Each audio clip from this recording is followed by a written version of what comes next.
Ele agora vem ensinando os irmãos de Roma. E fala que Israel, que era a oliveira produtiva, a oliveira boa, eles pecaram. E Deus agora cortou um pedaço dessa oliveira. Ou seja, cortou os galhos dela, que era Israel. Não é porque ele não amava, porque pai, quando tem que castigar, de vez em quando ele corta o galho, deixa o galho cair no chão. Porque uma vez que o galho é cortado, dentro dele passa um líquido chamado seiva. É um líquido nutritivo que vai dentro dos galhos. Quando chega na ponta do galho, na sua folha, aquele líquido entre a folha e o sol, há uma camada de sol que cai sobre aquela folha, e é um processo conhecido como fotossíntese.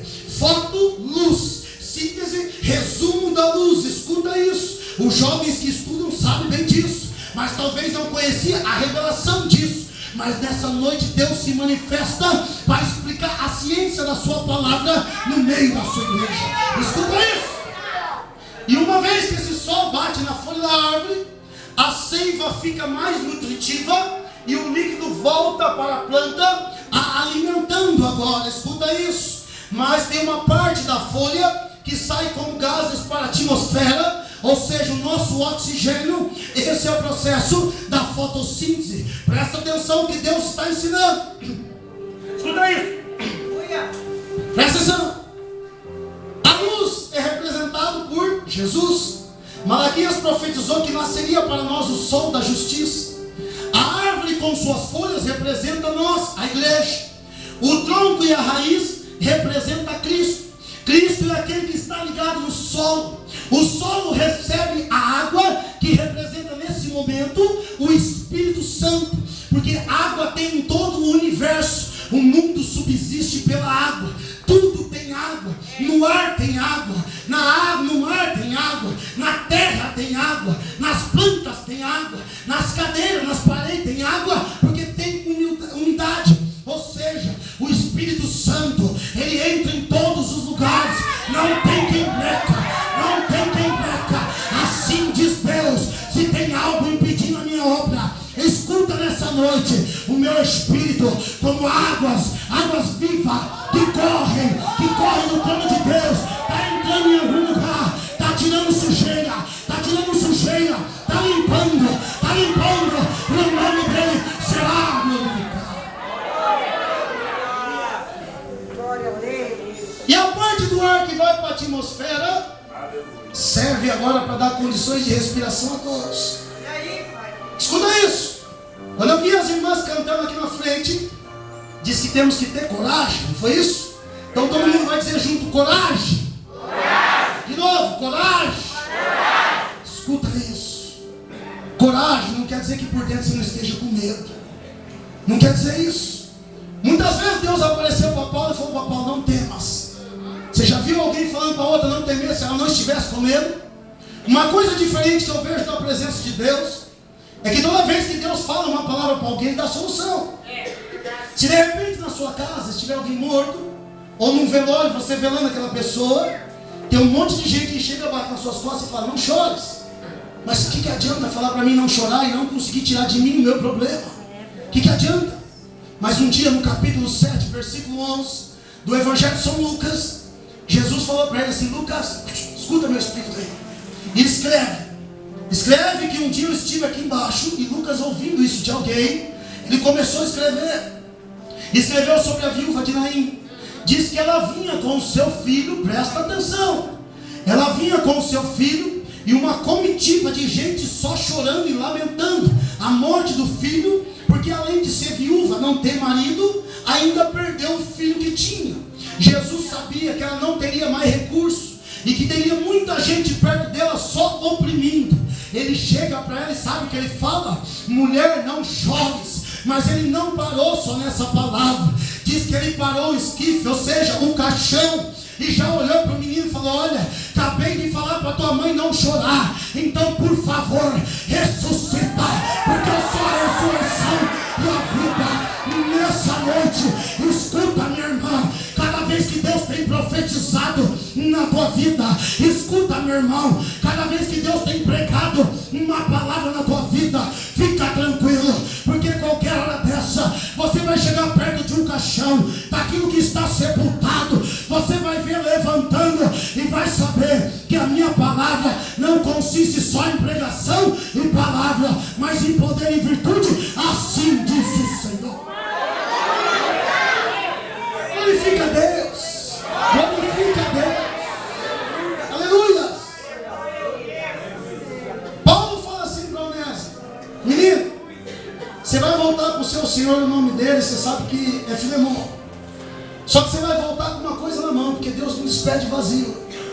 Eu ouvi os irmãos pregando, Paulo dizendo, talvez, por certo ele pensou assim, para ter feito isso. Eu ouvi os irmãos pregando sobre Cristo, e um dia ele disse que quem vem até a mim, de maneira nenhuma lance fora. Então vai, só que você vai levar uma carta. O que me chama a atenção é que em algumas cartas do apóstolo Paulo, ele sempre pedia para alguém escrever. Mas nessa carta foi diferente. Diz que ele pegou o papel e a caneta e ele começa agora a escrever, irmãos. Presta atenção à qualidade que você tem. Presta atenção. Toda vez que você vai assinar um documento, seja numa compra em prestação, crediário, uma abertura no banco, quem tem que assinar? É outra pessoa ou somos nós? Somos nós. Presta atenção. Uma vez que você assina o seu RG, você confirmou que você é portador daquele registro geral. Uma vez que você vai e assina o seu CPF, muitos não sabem do que eu vou falar agora, presta atenção. Uma vez que você assina o seu CPF e agora ele vem, ou agora você só cadastra, você certifica um cadastro de pessoa física. E isso para a instituição, para a lei no nosso Brasil, está dizendo que você é apto ou que você é apta para discernir entre o certo e o errado. Se você cometer algum crime, pela lei com o seu CPF, o juiz consegue te condenar, dizendo que você teve discernimento do que você fez. Mas preste atenção, tem muitas pessoas que malemar ele tem instrução acadêmica, ou seja, numa escola, uma formação fundamental, um ensino fundamental. Outros não têm nem o ensino médio, outros são analfabetos de tudo, mas ele tem um CPF. Uma vez que ele comete uma infração, o governo vem e manda sobre ele uma condenação, e ele mal vai conseguir se defender. Mas na presença de Deus não é assim. Na presença de Deus, quando ele te dá um RG, um registro geral, ele começa a te ensinar. Uma vez que ele te dá um CPF, ele te dá condições de discernir, de saber o que é certo e o que é errado. E naquele grande dia, ele diz que vai pôr sobre o seu tribunal o seu Cristo, o nosso Senhor. Que Paulo disse aos irmãos de Filipenses que ele não teve usurpação de ser igual a Deus. Ele desceu, ou seja, não teve apego a ser igual a Deus. Ele desceu e se fez semelhante a mim e a você. Viveu nessa terra sem pecado, mas viveu como um de nós. Sentiu as dores, sentiu as perdas, sentiu o que é ser traído. Então ele vai julgar cada um de nós pelaquilo que somos capazes de entender. Mas uma coisa boa tem. Ele disse, Paulo aos Romanos capítulo 8, ele disse assim no versículo 1: nenhuma condenação há para os que estão em Cristo Jesus. Por isso glorifica a Deus, independente do que você faça. Se você se arrepender, está apagado e pronto, diz o Senhor. É assim. O homem e a mulher podem não esquecer os problemas que cometemos, mas Deus apaga. Ele apaga. E deu uma carta para o Onésimo Paulo. Nessa carta o Onésimo já vem feliz, porque ele começa a ler a carta e vê que Paulo fala assim para Filemão: eu tenho autoridade para te mandar, se eu quiser. Olha o que Paulo está dizendo: foi me dado uma autoridade para chegar e não pedir, para te mandar. Mas não vou fazer assim com você, Filemão. Vou mandar uma carta confiando na sua obediência. Porque Deus, ele disse desde o Velho Testamento que na obra dele não é por força nem por violência. Ele disse a Pedro nas suas cartas que o presbítero não pode tomar posse do rebanho de Deus como tendo domínio sobre ele, porque na verdade o rebanho é de Deus. O rebanho é de Deus. Coisa linda. Presta atenção. E quando ele traz essa carta, eu creio que o Onésimo já vem sorrindo e fala: meu Deus. E ainda Paulo diz mais, fala: Filemão, recebe o menino aí, e o que ele tiver feito, se quebrou alguma coisa, se deu prejuízo, põe na minha conta. Sabe o que eu vejo nesse trecho da palavra de Deus? Eu vejo alguém que tem autoridade espiritual e sabe ser humilde para aceitar o prejuízo, sabe guardar no coração aquilo que vem de Deus, e independente do valor material que saiu da sua vida, ele recebe com alegria, porque quem mandou não foi Paulo, porque Paulo em hebraico significa pequeno.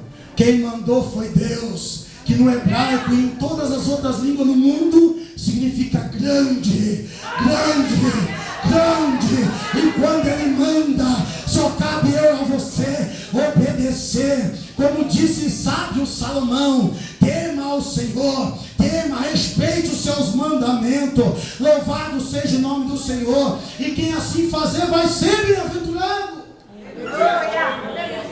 Paulo disse mais ainda: eu, Paulo, de minha própria mão o escrevi, e o pagarei, para te não dizer que ainda mesmo a ti próprio a mim te deves. Presta atenção. Presta atenção nisso. O homem que sabe que a autoridade que ele tem, a mulher que sabe a autoridade que tem, não precisa falar muito. Basta colocar no papel a sua letra. Sabe por quê? Cada um de nós aqui tem características diferentes do outro. Tem marcas em algumas irmãs minhas aqui que a outra não vai ter. Sabe por quê? Porque mesmo Paulo aos Coríntios diz: uma estrela difere em glória de outra estrela. Cada um tem o seu brilho. E sabe por que Deus fez isso? Para que ninguém se glorie mais do que o outro. E se um de nós se ensoberbecer, ele abate, levanta o menorzinho. Abre a subir a cadeira. Se algum de nós tentar ser como o sol, não vai conseguir. Porque o sol da justiça é Jesus Cristo, nosso Senhor. Se algum de nós tentar ser mais do que estrela, Jesus, o nosso Deus, vai apagar do céu. Mas sabe como? Ele não vai tirar ela de lá. Ele vai colocar a nuvem na frente para ninguém ver mais brilhando. Sabe por quê? Foi assim com Satanás. Ele brilhava, ele tinha um espírito de adoração dentro dele. Só que Deus arrancou dele a única coisa que não pode sair de nós: é o louvor e a adoração. Quando Deus olha aqui para baixo na terra, eu vejo uma grande revelação nessa igreja. Quando Deus olha aqui para baixo no solo, presta atenção. Ele olha na nossa litosfera, que é o solo, é o chão. E Deus olha o ouro, Ele olha a prata, Ele olha os diamantes, e lembra que Ele criou Lúcifer formado em gloriosa forma. Presta atenção. Quando Ele olha para o barro, Ele fala: bom, a terra não tem tanto brilho assim. A terra não é como a prata tão pura, não é tão resistente como o diamante, que nada consegue despedaçar. E cada vez que ele vai para o fogo, ele fica mais resistente. A terra não é assim. Mas a terra tem uma qualidade que o ouro, a prata, o diamante não tem. A terra, quando você joga uma semente nela, seja por um passarinho, seja com alguém plantando, seja com o vento levando, porque o vento leva a semente. Uma vez que a planta, agora a semente cair em qualquer parte do solo, diz a palavra que a terra por si só frutifica.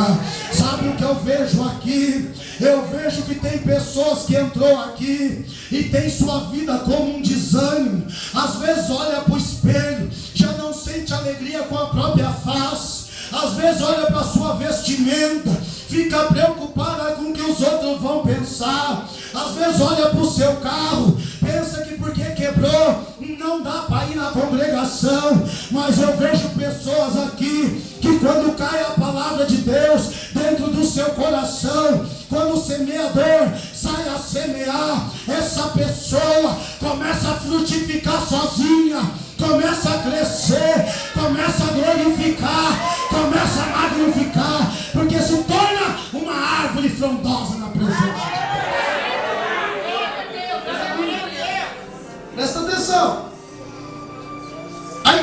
Senhor é maravilhosa, irmãos. Mas ela precisa entender uma coisa.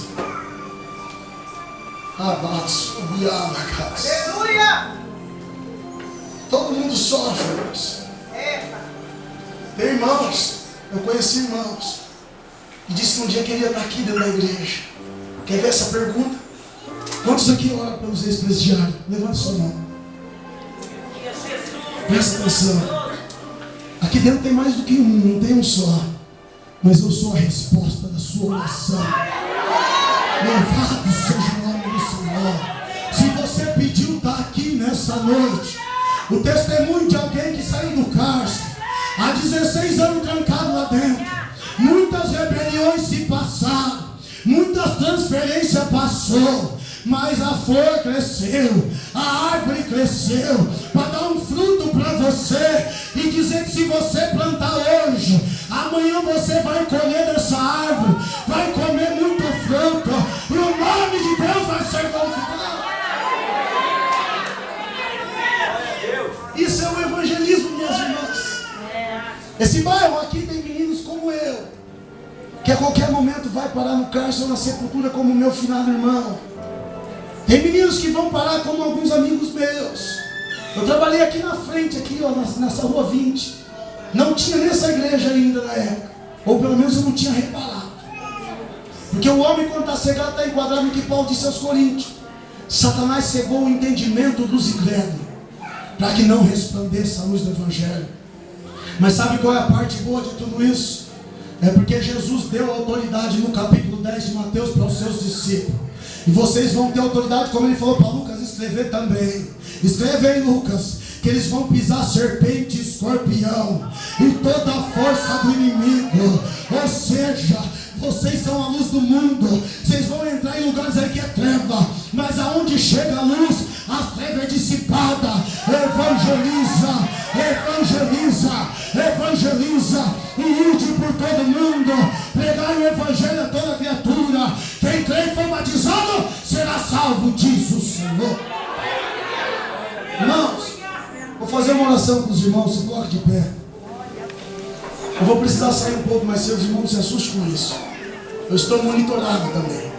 Eu tenho que estar dentro da minha casa 10 horas da noite. Não tem como quebrar isso aí. Isso aí é o preço. Jovens, cuidado. Cuidado que isso é o preço e é alto. É doído.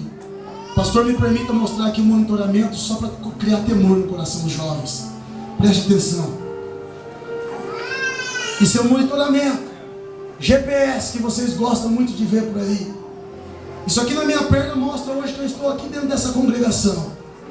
As polícias da onde eu estou lá sabem que eu estou aqui dentro. Sabe qual é a parte boa? Quando eles descerem o GPS para ver aqui onde eu estou, eles saberão que eu estou com o povo mais lindo desse mundo.